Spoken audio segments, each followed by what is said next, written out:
Entonces, uno de los primeros europeos que vino a hacer un reconocimiento serio, pues fue el primer explorador francés de América, el famoso Jacques Cartier, principios del siglo XVI, o sea, 1500 y pico, o sea, que estaba todo esto en plena efervescencia. Yo creo que Colón estaba todavía vivo, ¿vale? Después los ingleses empezaron a hacer algunos asentamientos ya en Terranova, si no me equivoco, en el siglo XVII, y ya cuando empieza esto a ponerse serio de colonizar y todo esto, pues hacen los franceses, ¿vale? Si no recuerdo mal, se funda una colonia francesa, de hecho, que se llama Nueva Francia, ¿vale? Lo que pasa es que Nueva Francia cogió un montón de, ya en el siglo XVII, cogió un montón de terreno, ¿vale? Una Francia que estaba gobernada o estaba iniciada o fundada por Samuel de Champlain, también súper famoso, y sobre todo en la historia de Canadá.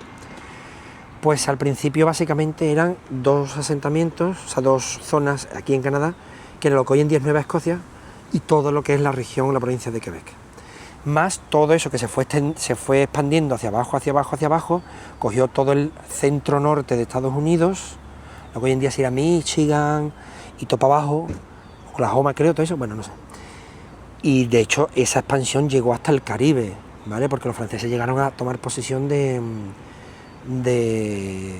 ¿cómo se dice?, de Luisiana, por eso la ciudad de Nueva Orleans, ¿vale? Nouvelle Orléans, porque era Orleans, una ciudad francesa, ¿vale? Después fue zona española, no sé si fue primero española, después francesa, no me acuerdo, pero que se formó parte de una zona colonial francesa que tenía todo el centro de Estados Unidos y todo el centro este de lo que hoy en día es Canadá. Canadá no existía todavía como concepto, ¿vale?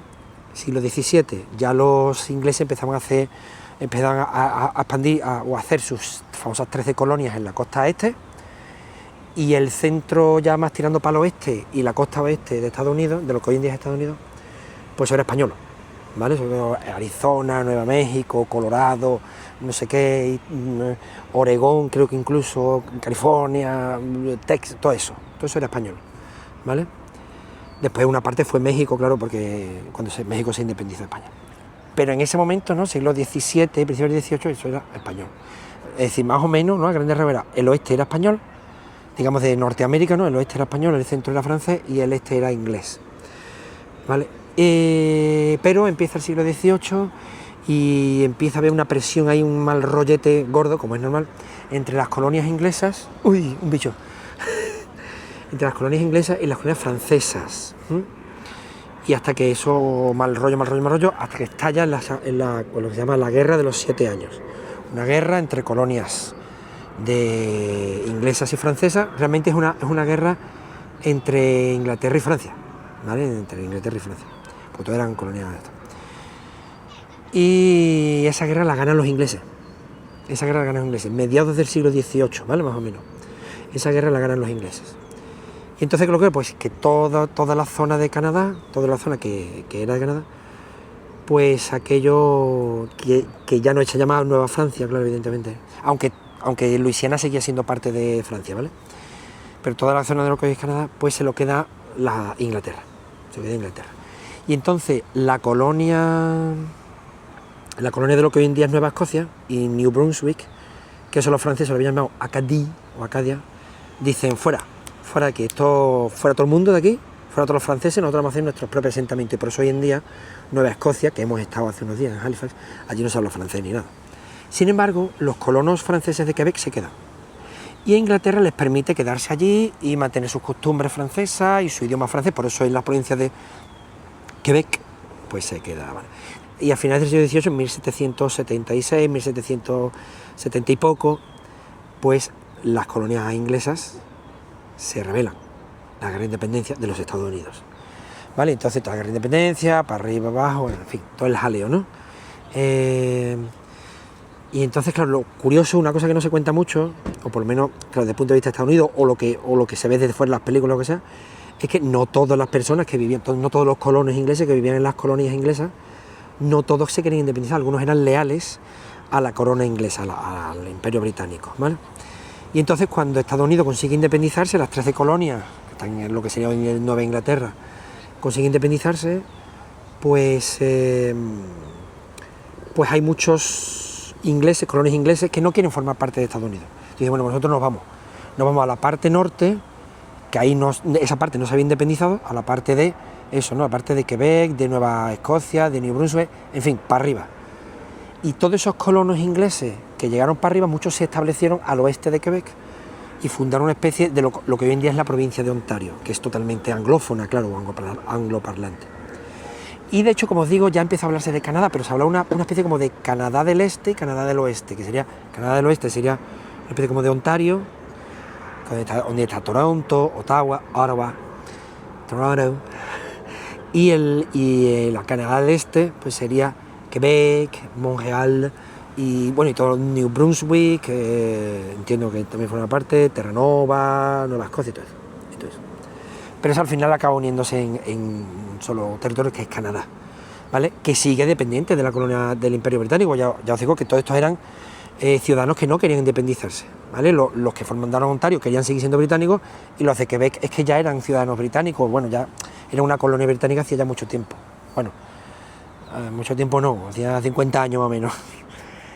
Y a todo esto, durante el siglo XVIII, España había iniciado una especie de expansión más exploradora que colonizadora, ¿vale? Por toda la costa oeste del Pacífico, porque el Pacífico, todo el Pacífico oriental, o sea, todo decir, la costa oeste de América, eso era supuestamente lo que se llama un mare clausus o algo así, un mar que, entre comillas, el que tenía derecho ahí de expandirse de todo eran los españoles, ¿vale? Una especie de...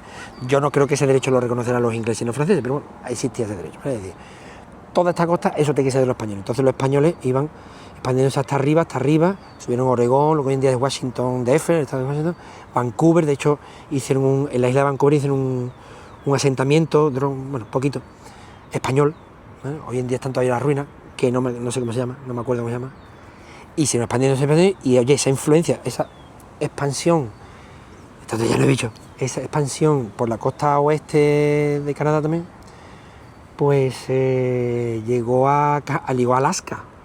O sea, hubo exploraciones españolas y pequeños asentamientos españoles en lo que hoy en día es la costa sur de Alaska. ¿Qué te parece? Pero eso duró poco. Enseguida nos retiramos, hubo un mal rollo con Estados Unidos, tuvimos que firmar un tratado, vale, nos quitamos de aquí. Nos quedamos realmente en lo que hoy en día será California. Pero bueno, no duró poco, evidentemente, porque al principio del siglo XIX ya México se independizó, en fin, todo eso. Total, que ya Estados Unidos tiene su historia independiente, fue haciendo su expansión hacia el oeste, comprando, arrebatando, no sé, o conquistando, o simplemente ocupando todos los territorios que hoy en día son centro de Estados Unidos y oeste de Estados Unidos, hasta California, Oregón y el estado de Washington. Y Canadá, pues más o menos lo mismo, ¿vale? Fue expandiéndose, lo que hoy se llama las provincias, lo que hoy en día se llama las provincias de Alberta, Manitoba, Saskatchewan, ¿cómo se llama el otro? Columbia Británica, los territorios más al norte, que es el Yukon, el territorio del noroeste, Nunavut, que como suena eso, suena todo muy indómito. Y entonces llegamos a mediados, ya entra la segunda parte del siglo XIX, 1860 y algo tal, ¿vale? Ya los colonos, los ciudadanos británicos que vivían en el Canadá, que ya se conoce como el Canadá, pues ya querían más independencia, estaba un poquito ya cansa la cosa, pero sin malos rollos. Aquí no hubo guerra de independencia ni nada, ¿vale? Entonces llegó un momento en que hubo unas conversaciones y tal.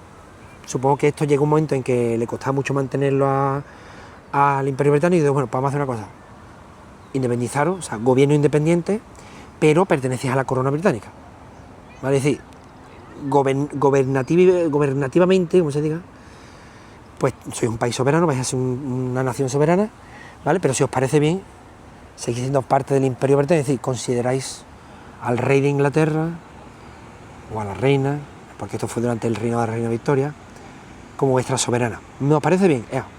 Formaron parte, hoy en día todavía forman parte de la Commonwealth, y entonces uno de los países que, a pesar de ser independiente del Reino Unido, sí que consideran al rey de Inglaterra, al actual Carlos III, como su rey. O sea, se puede decir, esto es correcto desde el punto de vista legal, que Canadá es una monarquía parlamentaria, porque tiene un rey que es el Carlos III, a pesar de que su gobierno sea independiente del de Londres, ¿vale? Igual que pasa, creo recordar, que con Australia, no sé si Nueva Zelanda también, no lo sé, y otros países, incluso de África y tal. Pues ya está, entramos en el siglo XX, Canadá participó, ayudó a los aliados en la Primera Guerra Mundial, tuvo su fase de expansión en el periodo entre guerras, ayudó a los aliados en la Segunda Guerra Mundial, ¿vale? Y bueno, después de la Segunda Guerra Mundial hubo una época de gobierno bastante conservador, ¿vale? En la que los indios fueron bastante maltratados. Seguramente desde el siglo XVIII, del siglo XVII ya a los indios, a los indígenas, los venían tratando muy mal, pues igual que al sur de esta frontera, igual que en todo el continente americano, desgraciadísimamente. Hoy en día pues tienen derechos más respetados, no sé hasta qué punto, tendré que informarme, pero sí que existen territorios y zonas de las naciones indígenas. Pero en aquella época era a saco, quitarlos de en medio.